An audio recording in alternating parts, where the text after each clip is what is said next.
Obrigado, Leandro. Você já ficou claro que você é muito meu amigo, né? Pela introdução.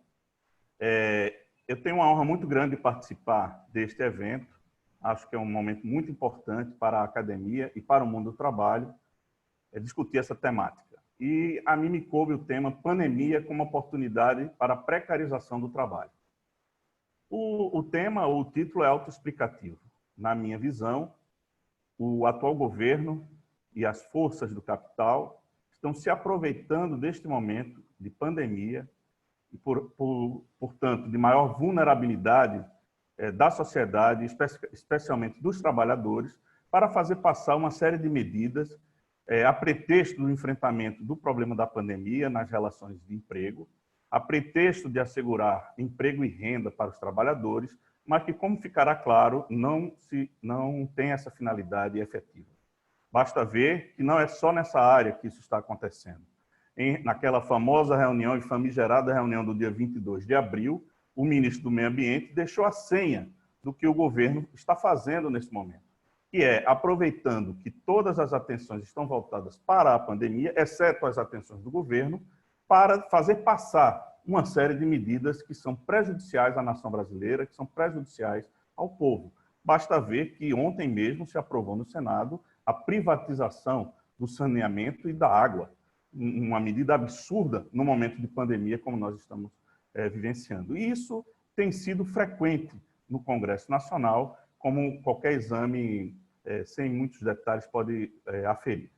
No que concerne à área trabalhista, eu tenho participado de eventos com professores de outros países e é de estarrecer a diferença de tratamento que tem sido dado em outros países ao que tem sido dado no Brasil aos trabalhadores.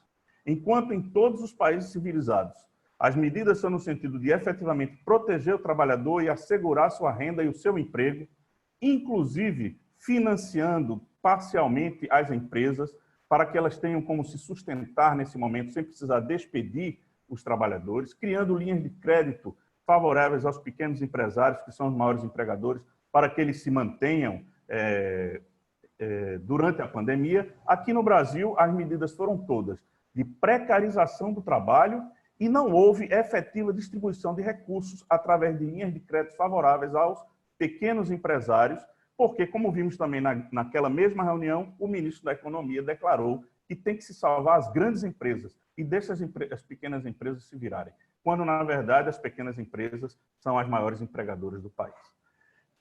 Examinando especificamente as medidas que foram adotadas, nós temos, em primeiro lugar, a medida provisória 927, que é de 22 de março de 2020, e a medida provisória 936, que é do dia 1º de abril de 2020. Essas duas medidas provisórias vieram a pretexto de regulamentar na área trabalhista o problema da pandemia declarada como de calamidade pública pelo Decreto Legislativo número 6, de 20 de março de 2020. E aqui eu traria um primeiro aspecto de natureza formal.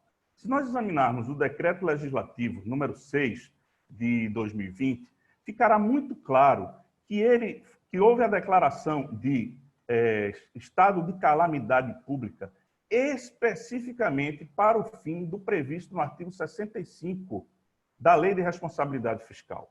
E o que é que diz esse artigo? Esse artigo diz que, em casos de calamidade pública, assim declaradas pelo Parlamento, poderá haver a inobservância dos limites de gastos estabelecidos pela própria Lei de Responsabilidade Fiscal. Claro, essa era uma medida necessária, mas o relator do decreto legislativo, que foi o senador Anastasia, de Minas Gerais, fez questão de deixar registrado que, no artigo 1º do decreto legislativo, que ele se destinava especificamente para liberar esses limites de gastos pelos entes da União neste momento de calamidade pública. Em nenhum momento ele faz qualquer referência no decreto à possibilidade de produzir normas jurídicas destinadas, na área trabalhista, destinadas a enfrentar o problema da pandemia. Em segundo lugar, a medida provisória 927 veio com um problema de raiz no artigo 18, porque ela permitia que fosse suspenso o contrato de trabalho por 120 dias, sem qualquer remuneração para o trabalhador. É claro que, diante do reclame geral, no dia seguinte, a medida provisória 928 revogou a medida provisória 927, especificamente quanto ao artigo 18, que permitia o envio dos trabalhadores para a qualificação pelo prazo de acesso 120 dias, sem qualquer tipo de remuneração. Depois, tivemos também 2 artigos da medida 927 que tiveram sua eficácia suspensa pelo Supremo Tribunal Federal. E aqui eu me refiro aos artigos 29 e 31, que tiveram eficácia suspensa em sede de ação direta de inconstitucionalidade pelo Supremo Tribunal Federal. O artigo 29 dizia que a Covid não seria considerada doença ocupacional, ainda que um médico ou enfermeiro, por exemplo, a contraísse no tratamento dos pacientes. Um absurdo. E a 31 impedia a aplicação de multas pela fiscalização do trabalho neste momento de pandemia. O Supremo Tribunal Federal suspendeu a eficácia de ambos, de modo que nos livramos desses 2 absurdos pela ação direta de inconstitucionalidade proposta por diversos partidos no âmbito do Supremo Tribunal Federal. Mas o resto permaneceu e permanece na medida provisória 927, que está para ser votada no Senado, uma vez que já foi aprovada na Câmara dos Deputados. E com um acréscimo muito importante, que vamos ver mais adiante, com a introdução de um parágrafo único ao artigo original 28 da 927. O que é que essa medida provisória 927 estabelece? Bom, ela deveria estabelecer possibilidades oferecidas aos atores sociais, empregados e empregadores, para o enfrentamento da pandemia na relação de trabalho. Mas o que nós vemos, em primeiro lugar, é que a lei estabelece que, a medida provisória refere que a Covid será considerada como força maior para fim de aplicação do artigo 501 da CLT. Isso já está trazendo alguns efeitos, não é? Porque as empresas vão pretender se eximir do pagamento de parcelas indenizatórias pelo seu valor integral, pretendendo pagar apenas a metade, em virtude da alegação de força maior. Na minha visão, a força maior só estaria configurada se e somente se, nos termos da própria CLT, a pandemia determinasse o fim ou a extinção definitiva da empresa, se ela não continuasse com as suas atividades após a superação desse problema e a retomada da normalidade. Mas isso é opinião pessoal, de modo que muitos problemas advirão dessa possibilidade de as empresas pretenderem reduzir em 50% as parcelas de natureza indenizatórias devidas em virtude da extinção do contrato de trabalho. Em segundo lugar, no artigo 2º, e para mim é o aspecto mais nocivo dessa medida provisória, ela estabelece que empregado e empregador poderão, por acordo individual, alterar o contrato de trabalho para o fim de enfrentamento da pandemia. É claro que, neste momento, o artigo 2º diz que isso só será possível pelo tempo em que perdurar a pandemia e o estado de calamidade decretado pelo Decreto Legislativo número 6. É verdade. Mas vamos reparar direitinho quais são as possibilidades abertas. A medida provisória permite que qualquer trabalhador tenha a remuneração que tiver, negocie individualmente com o patrão, no momento em que ele está ainda mais vulnerável, porque é ameaçado de perder o emprego, e sabendo que o desemprego ampliou-se sobremodo nesse momento, qual a condição que ele terá de negociar com o patrão para alterar o seu contrato de trabalho, inclusive em termos de redução de salário, em termos de redução de jornada. Isso está claramente admitido no artigo 2º, o que constitui no Brasil um descumprimento absoluto dos principais princípios que presidem o direito do trabalho. Na verdade, nós estamos avançando aí, eu diria mais, já está concretizado no Brasil a possibilidade da adoção da autonomia privada individual, que já vinha se desenvolvendo desde a reforma trabalhista, com a prevalência do negociado sobre o legislado, ainda na esfera coletiva, mas a possibilidade da negociação direta entre o trabalhador considerado hipersuficiente, diretamente com o patrão, sendo hipersuficiente aquele que tem graduação em nível superior e ganha mais do que 2 vezes o limite dos benefícios da Previdência Social.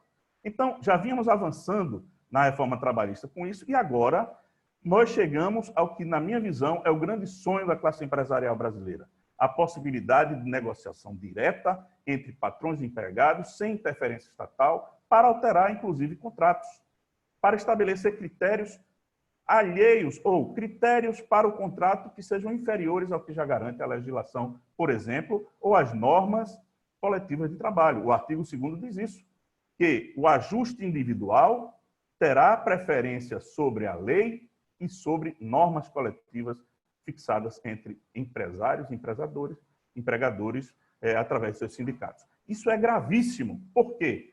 Além de ser grave neste momento de vulnerabilidade extrema dos trabalhadores, ele poderá ser uma espécie, ou poderá ter uma espécie de eternização. Amanhã, esse artigo 2º poderá ter sua vigência prorrogada, por exemplo, enquanto perdurarem os efeitos econômicos decorrentes da Covid.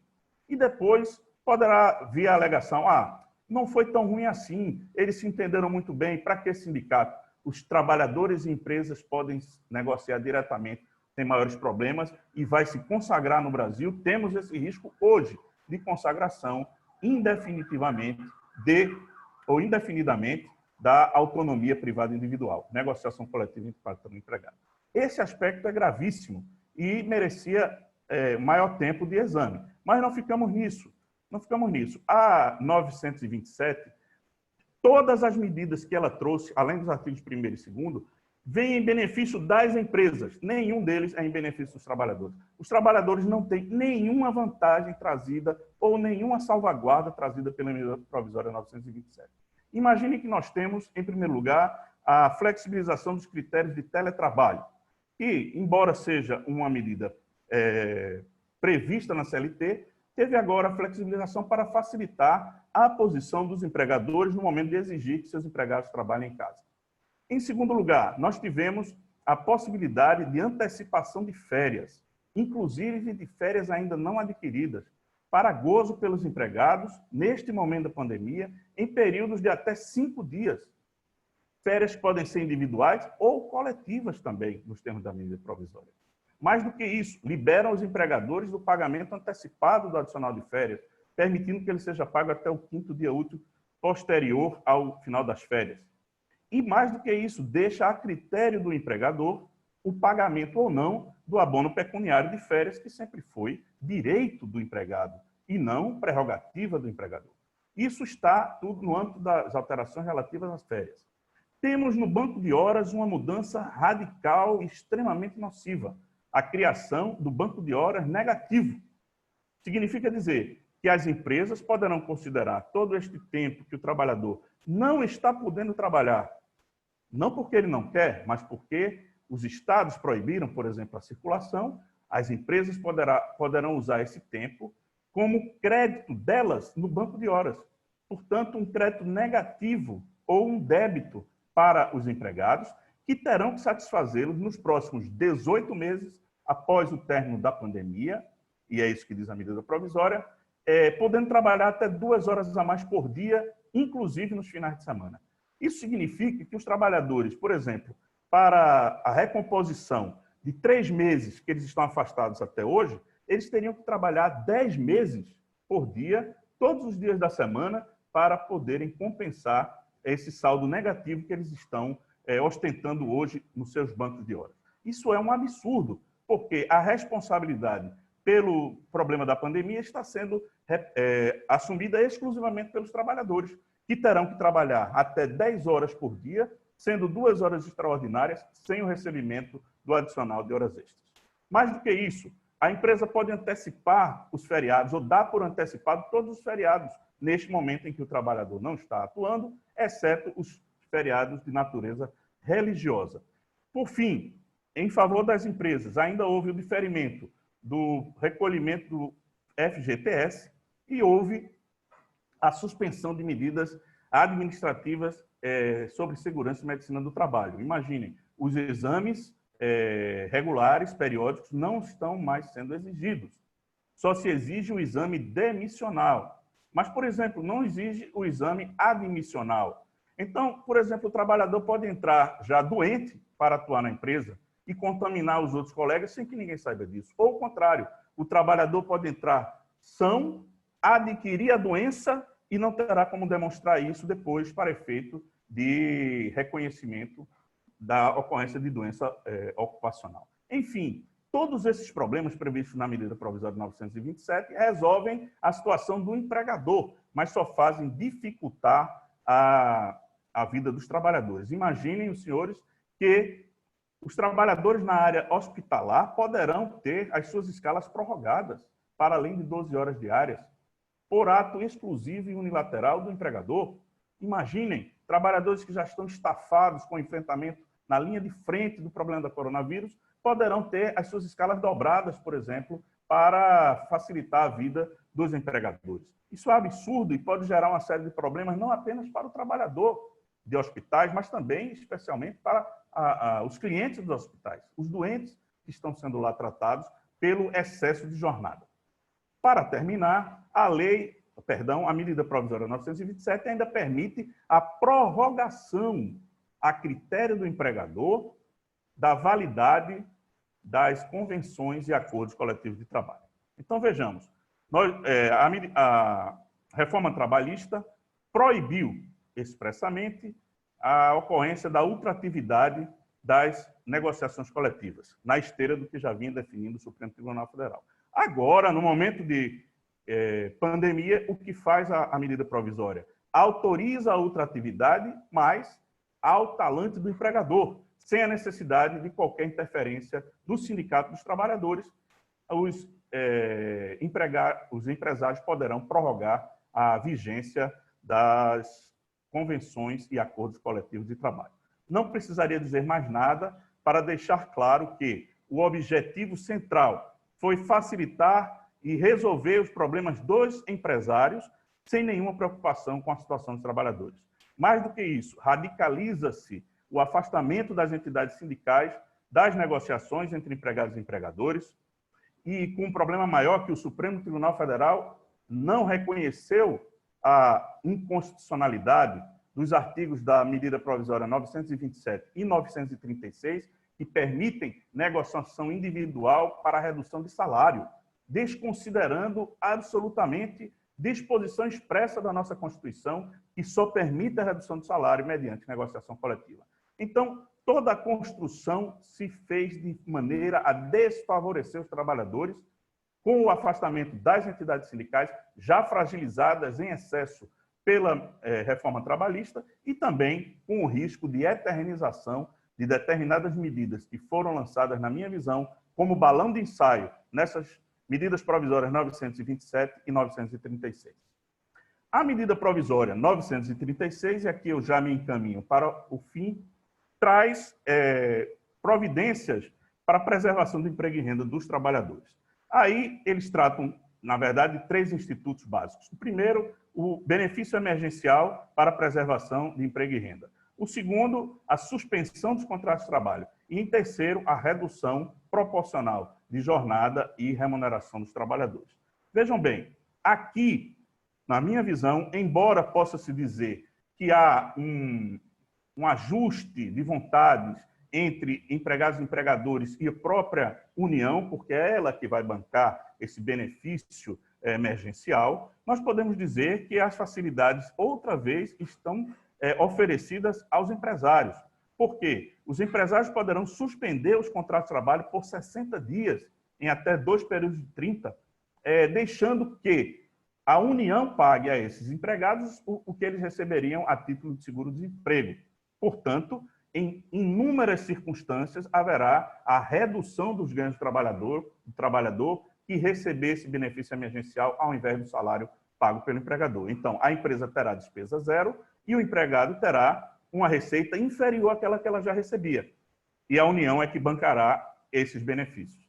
E no caso de redução, proporcionalmente a mesma coisa. As empresas reduzem o tempo de jornada e, proporcionalmente, os salários a serem pagos, e este percentual de redução será coberto pelo benefício pago pela União. A União, então, pagará esta redução. Não se alegue que a medida provisória estabelece uma espécie de garantia de emprego, porque, de fato, ela diz que enquanto houver a redução ou a suspensão e pelo mesmo período ao término disso, os trabalhadores, se forem despedidos, terão direito a uma indenização.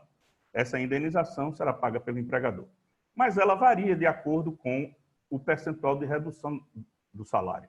Então, ela poderá ser de 25%, de 50%, de 100% do valor do salário recebido para o trabalhador que foi dispensado, o que não vem a ser, convenhamos, um problema tão sério para o empregador que resolver despedir. Na realidade, nós temos, na semana passada, a última vez que eu vi, já passávamos de 11 milhões de trabalhadores com os contratos suspensos e se habilitando para o recebimento do benefício emergencial em nosso país. E temos notícias de várias empresas que, depois de reduzirem jornada e salário, despediram os trabalhadores imediatamente, ou então exigiram que esses trabalhadores voltassem a praticar, a título de horas extras, aquele tempo de jornada que tinha sido reduzido. Portanto, uma fraude a tudo que está estabelecido na medida provisória 936. Eu, claro, no tempo que me foi disponibilizado, a mim não, a todos, eu não teria como descer a maiores detalhes. Quis trazer uma panorâmica do problema que estamos enfrentando, a pretexto de solucionar, ou a pretexto de superar os graves problemas advindos do coronavírus para o ambiente de trabalho. O que vimos foi a intervenção do Estado para precarizar ainda mais a situação do trabalhador e beneficiar as empresas neste grave momento, coisa que não aconteceu em outros países civilizados de que temos notícia. Foi uma oportunidade que este governo aproveitou e está aproveitando para afetar direitos no Brasil, direitos sociais e outros direitos da população, como eu mencionei no início da minha fala. Eram essas as considerações que eu tinha a trazer. Fico, claro, disponível para os debates que vão se seguir e agradeço pelo tempo que me foi oferecido. Passo a palavra ao Leandro para que ele traga uma informação sobre